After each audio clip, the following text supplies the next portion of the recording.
ગુરુવારે બપોર બાદ સૌરાષ્ટ્રના અમરેલી, ગીર સોમનાથ અને જૂનાગઢમાં મિની વાવાઝોડા સાથે ઝંઝાવાતી વરસાદ વરસ્યો।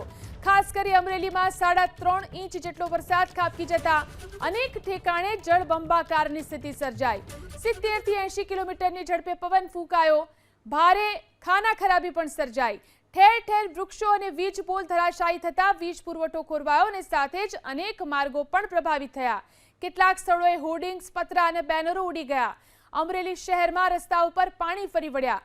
જેસિંગપરામાં ગોઠણ ડૂબ પાણી જોવા મળ્યું। સોસાયટીઓમાં લોકોના ઘરોમાં પાણી ઘૂસી જતા ઘરવખરીને પણ મોટું નુકસાન થયું। શહેર ઉપરાંત અમરેલી ગ્રામ્યના વડેરા, નાના ભંડારિયા, સરભંડા, ગાવડકા સહિતના ગામોમાં વીજળીના કડાકા ભડાકા સાથે વરસાદ થયો। તો લાઠીમાં ધોધમાર 1.5 ઇંચ અને ગ્રામ્ય પંથકમાં 1-2 ઇંચ જેવો તોફાની વરસાદ ખાબક્યો। અમરેલીથી કુકાવાવ જતો સ્ટેટ હાઈવે પણ વરસાદને કારણે પ્રભાવિત થયો। નાના ભંડારિયા નજીક વૃક્ષો ધરાશાયી થવાને કારણે માર્ગ બંધ થતા ફાયરની ટીમ સ્થળ પર પહોંચી અને વૃક્ષો હટાવવાની કામગીરી કરી। તો બગસરામાં ખેતરોમાં પાણી ફરી વળતા ખેડૂતોને મોટું નુકસાન થયું।